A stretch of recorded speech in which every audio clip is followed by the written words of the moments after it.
is Dee with Hollywood Music. We are hanging out in Hollywood Hills at the Houdini Mansion. This building, this beautiful house behind me, is owned by Rick Rubin, stranger to no one in the music business. Inside, we have a band, American Head Charge.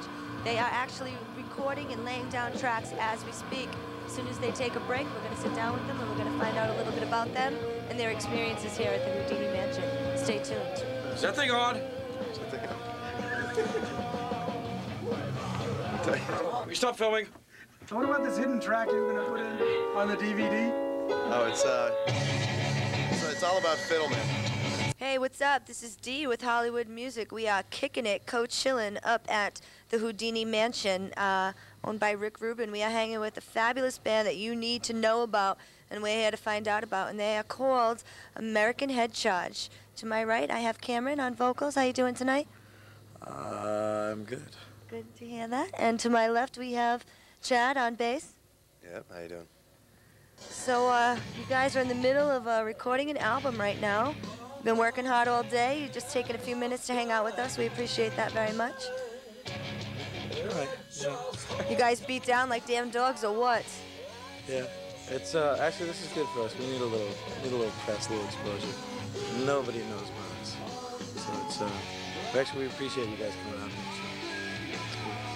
Well, that's all about to change. We have an incredible album that I just had the pleasure of listening to some tracks in the room back there, and you guys got to be psyched. Got to be psyched about this. Oh yeah, we've been working about 6 days a week, 12 to 14 hours a day for the past 8 weeks, and it's starting to really pay off. I mean, the shit sound fucking amazing. Do we have a name for this CD that we're working on right now? Yeah, we do, and you can't know what it is yet. Well, can you promise that you will get back to us on this? Absolutely, absolutely. It's a good concept. It's a really cool concept, and it's a really good title, I think. And we'll just leave it at that. Leave it hush, hush. When we are able to tell you, we'll tell Hollywood Music. It's classified. You could tell me, but then you'd have to like strangle me. Secret documents. I made this. I mean, I poured over porn for days, for like 3 days, and this is what I came up with, except this. This kind of just encompasses all my favorite things sexually, so that's nice. These are a few of my favorite things. American Head Charge, very interesting name. I need to know how this came about. You're not gonna ask me about it. Okay, I'm gonna ask you. Are you ready? I'm ready. Yeah, take this. Go to it. Yeah, I'm gonna hold this for a minute because it's a very long, complicated story. The story is that I made it up out of nowhere. All right. Wow. And here I am. I'm trying to figure it out. I'm trying to look into it. Let me put it this way. It means absolutely nothing. Because, you know what, even if you want, I mean, my point of view is, at one point I could have named a band after something that meant something to me at that point in time. But I don't know, 4 years, it's going to mean the same thing. You guys are working with some amazing people, You want to talk a little bit about that? Well, we're working with an engineer named Greg Fiddleman, which he recently did the last Manson record. He's worked with Rick as well, our producer, on I don't know how many projects, but he said he's worked with him a few times, which is nice because there's a compatibility between the two of them. They know Greg knows what Rick expects, and Rick kind of knows what Greg's gonna do, so it works out well. And Rick Rubin's producing the record, and I'm speechless as far as that goes. It's amazing to be working with a guy like that, and his vision is pretty amazing. I mean, there's a lot of times where I'm like, I don't know if that's gonna work, Rick, and then, you sit with it sleep on it or sit with it for a few hours, and it's twice as good as it ever was, the way we were doing it. So we're working with some very amazing people, to say the least. And you guys are also staying here, from what I understand, yes? You guys are living up in Houdini's mansion. It's technically not Houdini's mansion. What is the dilly? Lowdown on that. Can I get a little lowdown on this? Because as far as I know, we are rocking the Houdini mansion right now. I'm gonna take the mic from you. Break it down. What we understand about this place is that it's not actually the Houdini, the actual place where Harry Houdini lived, which is actually down the street right here. There's some ruins over there. You can like drive down the block, about half a block, and see it. But this was actually a house where his wife lived that was, I think, maybe even built for her, which is one thing I've heard. But some of the people that have lived here were W.C. Fields, Errol Flynn, Bugsy Siegel, Motley Crue lived here, we found out at one point the other day. There's a rumor that the Beatles did acid for the first time here.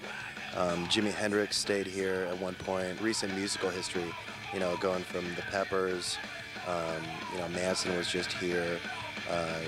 You know, there's a couple bands that are on the waiting list to come in right now that are larger. One of them being, I think, Yes might actually come up here and do a record, which is really cool. How did you guys actually get hooked up with Rick Rubin? Sure. You want to take this one? Yeah, I'll take this one. We had a show in Des Moines, Iowa, about, I'd say, maybe a year and a half ago. And we opened for System of a Down. And Shavo, the bass player, was really into us. He was standing on the side of the stage the whole time. And we talked to him after, and he was really excited about us. Or so he says. No, Shavo's fucking great. He basically started bugging American about us, and just kept bringing it up and bringing it up and bringing it up. American is the label that you are signed to. That is Rick Rubin's label. Rick Rubin's label, American Recordings, through Columbia. Darren, also the guitar player in System of a Down. And so they were just really excited about it, and we saw him a few months after that at the Snow Corps tour in Minneapolis. And we talked to him some more, and they were still super hyped up about it. They were, you know, they were listening to the CD a lot and stuff.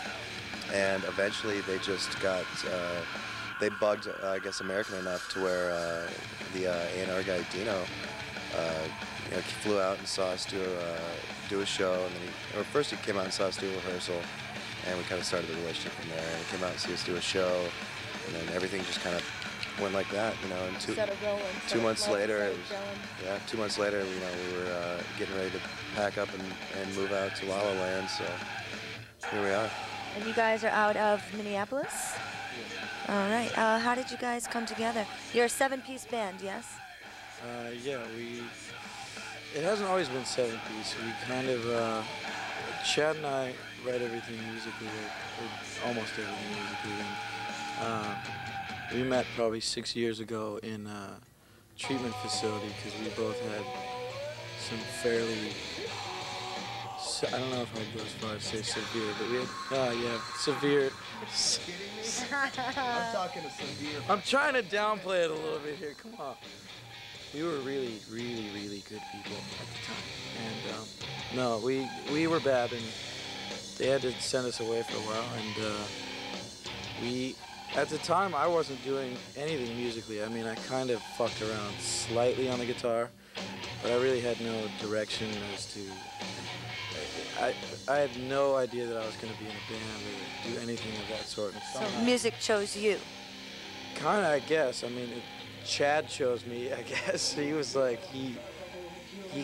he's given me more direction than I know what to do with. And in treatment, we started playing guitar together. And actually, the first time we ever actually did like write a song together was for his graduation out of the treatment ceremony. And playing guitar for as long as like our keyboard player's been alive, I think actually. So I don't want to date myself or anything, but I've been playing it for a long time, and I knew when I got out to Minneapolis, I had to do something musically. I mean, you know, I've been playing since I was 6, and it's either that or like the burger flip wrist. You know, like, do you want cheese with that? So music has always consistently been a part of your life. I mean, you were playing, you know, music before you were even like spanking off and fucking playing with yourself. That's amazing. I was 14 playing in bands that were like you know, guys were 28, 29. I was like 14 or 15. Like having to ask my mom's permission to like go out of town-ish, you know, Westminster, you know, from here to go play or whatever.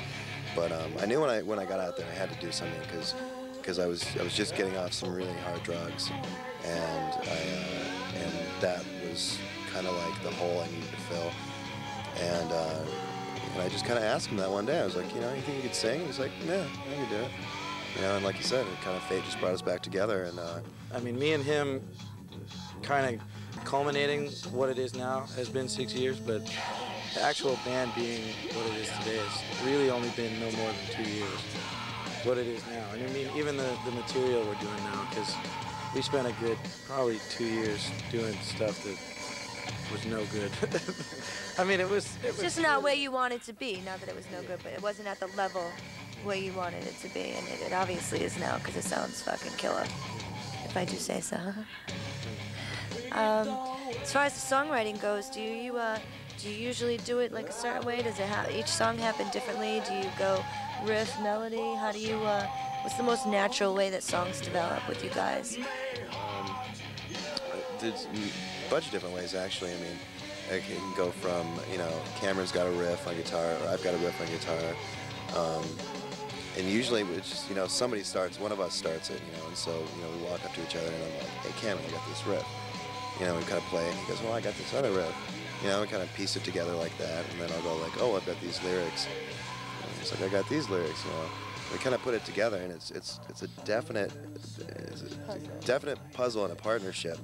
And the great thing is, I mean, we both write lyrics, and we'll write completely separately, and we'll put these parts together lyrically, and it makes complete sense from beginning to end. We do get to do a next record. I'd really like to insist that we do it here. I can't imagine being under the restriction of, you know, okay, we only got 3 more hours today, and then we got to leave, and we'll come back tomorrow, and there's no like.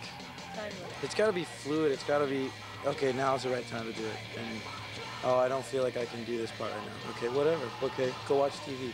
Go to sleep. Go whatever. Your room's upstairs. You know what I mean? Being able to like this morning I woke up, came downstairs and did vocals. Came downstairs. I didn't get in the car. I didn't go to some corporate studio somewhere where there's some runner guy that's a dick and you got whatever. We've never experienced that, but it's just a pleasant environment. Like you just got it like good to go right off the bat. It's as good. I mean, especially since the flag is on the ceiling. Let's pan up here. We get a shot of just the ceiling. It's cosmic. It's meant to happen. It's meant to be. All the way to the other end of the room. American Head Charge. This is home base right here. This is goo. Touch and go. Right here. I don't know where Rick got that. I don't know where Rick got. It's huge. It's like it's some like bizarro world where like everything's 3 times the size of what it's supposed to be. I'm a huge Kiss fan. Huge Kiss fan. Giant Kiss fan. Since I was like 6, so I had this up, and then I had my Ace Frehley candles, you know, on my little altar and all that kind of stuff. So before we wrap this up, stick a stamp on it and shove it in the mailbox. I just want to do one last thing. It's called D's Guilty Pleasures. Let me get into this. It's a band that you may not be so ready to admit that you totally dig, but you're gonna tell me right now anyway. Like, you know, you may not say, oh, this is my band, but you know what? When you're alone, you're in the shower, you might crank it up and sing it. Who would that be? Can I have a minute on this one? Okay, think about it. Mine, I'll give you an example. Mine is Air Supply. You know, I like rock and roll. I love heavy music. I'm not gonna be like, yo, I love Air Supply, yeah. So who is your guilty pleasure? I mean, there are definitely things that like I wouldn't go out in public and admit, like, you know, like that Journey album's really cool. Yeah. You know, like Don't Stop Believing. Yeah, you know, Neil Sean, like you can't go wrong with that.